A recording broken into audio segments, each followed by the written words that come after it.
Et salut à tous et bienvenue sur mon Ketchino. Installez-vous, prenez un petit café, c'est parti.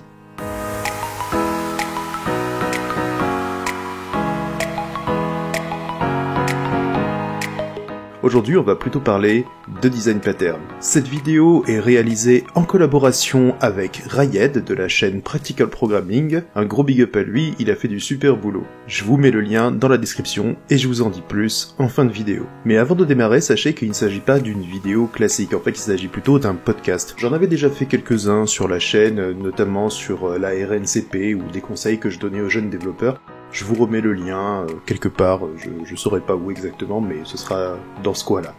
Maintenant que tout est dit, place au contenu. Lors de mes premiers essais à coder des fonctions serverless, tout semblait fonctionner lorsque je faisais mes tests à la main, mais dès que je mettais en production et que je recevais un peu de trafic, ma fonction cassait. Vous connaissiez probablement ce genre de bug, ceux où on se dit « je comprends pas, ça marche en local ». L'erreur que j'ai faite était due au fait que je créais une connexion à chaque fois que ma fonction était invoquée. Or, MongoDB Atlas, le service de database as a service que j'utilisais pour héberger ma base de données, me limitait à un nombre restreint de connexions simultanées. C'est pour ce genre de problématique que le design pattern singleton a été mis en évidence.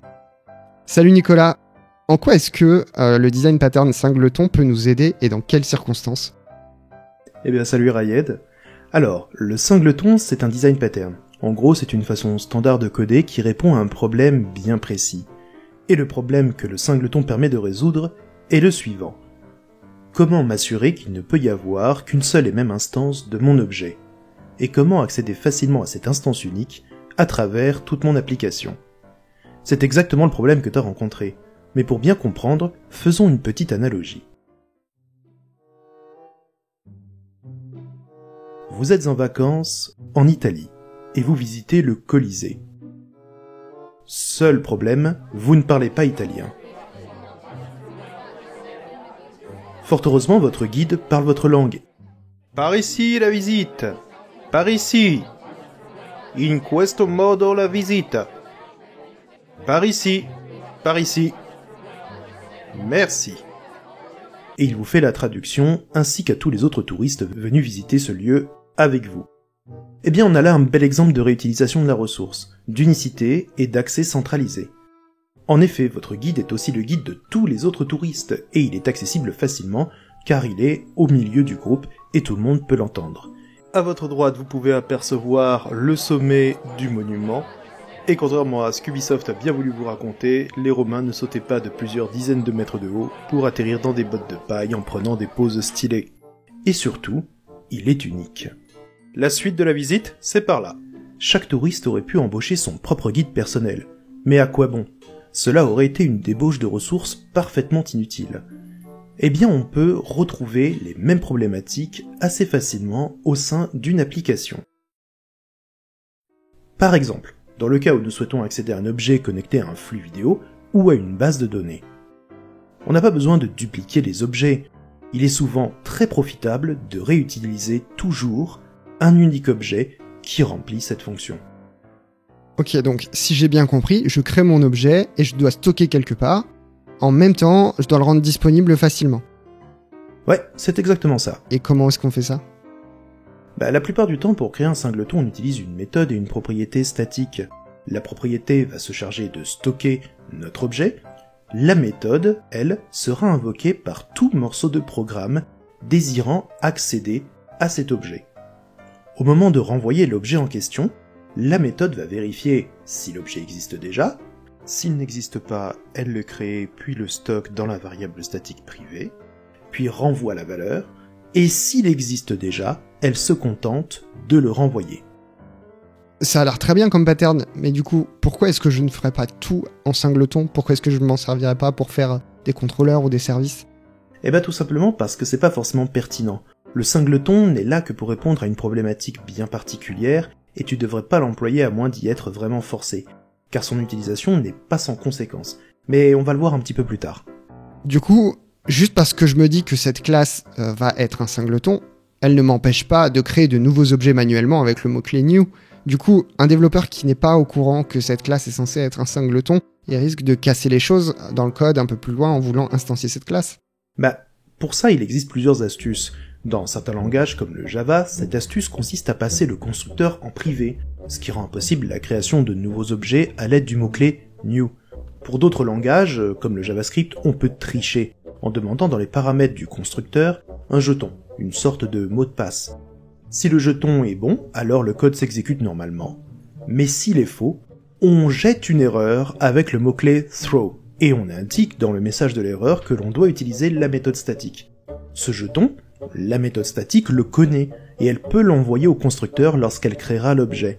Mais comme il s'agit la plupart du temps d'un code en dur écrit au sein de la classe, en dehors du contexte de la classe, il est impossible d'y accéder et donc de connaître le bon jeton. Pour s'obliger soi-même à respecter cette façon de faire, on peut générer et stocker dans une variable statique privée un jeton aléatoire au runtime. Si je comprends bien, suivant le langage qu'on utilise, il faut se débrouiller pour empêcher un développeur de vouloir instancier ma classe singleton ailleurs dans le code, soit d'une façon native au langage, comme le constructeur en privé sur l'exemple Java que tu as donné, soit via une solution de contournement comme en JavaScript, c'est ça ? C'est exactement ça. Un singleton ne doit avoir qu'une seule instance, sinon il devient une classe normale et ça perd tout son sens. Dans le cas où on a une classe database, on va avoir un singleton qui va gérer les connexions, toutes les opérations. Est-ce qu'on pénalise pas les performances si on avait plusieurs connexions nos opérations seront plus efficaces, non ? Alors, les opérations sont plus efficaces quand il y a plusieurs connexions, mais uniquement dans un cas précis. Tout dépend de comment tu gères la connexion à ta base de données. La plupart du temps, on autorise, bien sûr, plusieurs connexions simultanées à la base de données, mais c'est uniquement dans le but de desservir plusieurs clients en parallèle.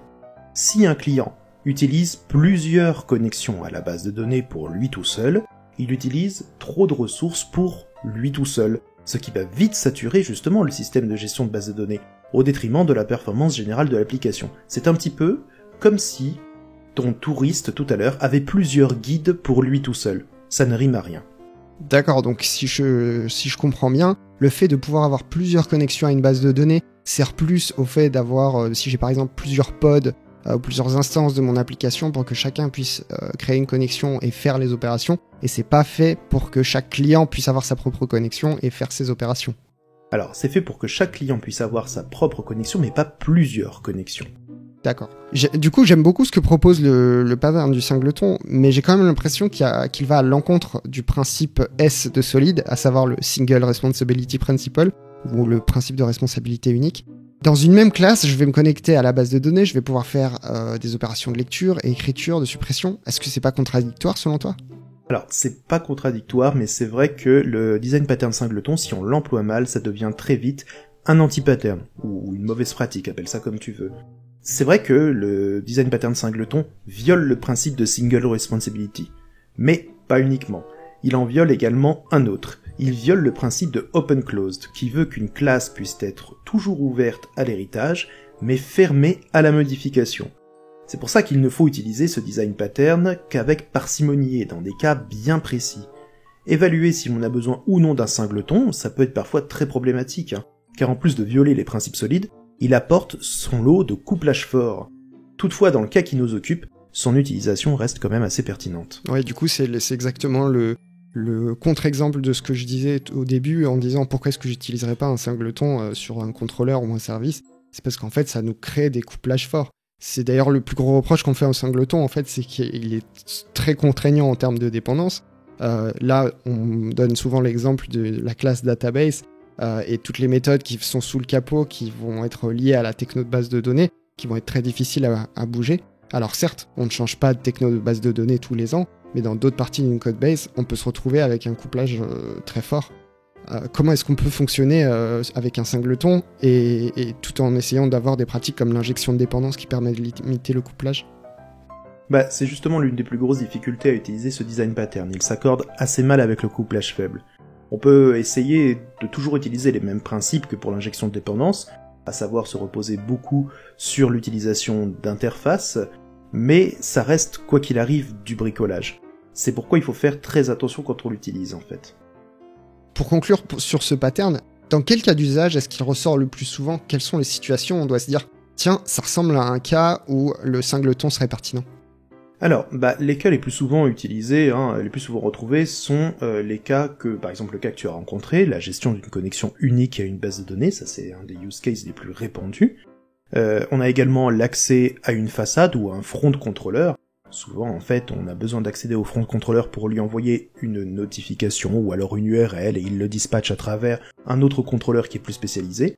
Mais de manière générale, il est utilisé lorsqu'on a besoin d'un accès centralisé à un objet unique, que le fait que cet objet soit unique entraîne une amélioration de la gestion des ressources de l'application, et il faut également tirer parti du fait que les données contenues dans les propriétés de cet objet soient partagées. Ça, ce sont les cas vraiment typiques de l'utilisation d'un singleton. Et enfin, il ne faut pas que la violation des deux principes solides que l'on a évoqués plus haut entraîne de futurs problèmes de conception ou de refactoring. Un singleton est là pour te simplifier la vie, il n'est pas là pour te la compliquer. Merci beaucoup Nicolas. Grâce à ton explication, j'y vois beaucoup plus clair sur ce pattern et je vais pouvoir l'implémenter dans mon application. De rien, c'était un plaisir. C'est tout pour nous, j'espère que tu as apprécié cet épisode. Dans le prochain, nous allons voir, sans jeu de mots, le pattern observer.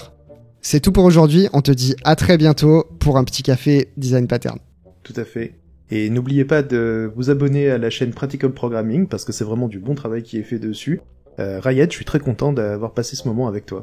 C'est un plaisir partagé. Je vous conseille également, si vous n'êtes pas déjà abonné, d'aller voir la chaîne de Nicolas, la chaîne qui s'appelle Moocacino, M-O-O-C-A-C-I-N-O. Je vous mettrai le lien en commentaire. Eh bien merci beaucoup. Et voilà les amis, c'est déjà la fin de cette vidéo. J'espère qu'elle vous a plu déjà. N'hésitez pas, si c'est le cas, à me laisser un petit commentaire et à la partager partout sur vos réseaux sociaux, etc. Bref, vous connaissez la chanson, c'est bon pour mon référencement et c'est bon pour mon ego. En tout début de vidéo, je vous avais expliqué que j'avais fait cette vidéo en collaboration avec Rayed, que vous avez entendu durant tout le podcast. Eh bien, sachez qu'il détient donc une chaîne YouTube et également un blog, Practical Programming. C'est du super travail que vous trouverez dessus. Vous y trouverez des conseils, mais également des interviews de développeurs expérimentés sur tel ou tel sujet. La dernière vidéo en date, c'était une vidéo sur comment devenir un bon développeur Node.js. Je vous encourage vivement à aller y faire un tour. C'est tout pour moi, je vous dis à bientôt devant un petit café. Ciao.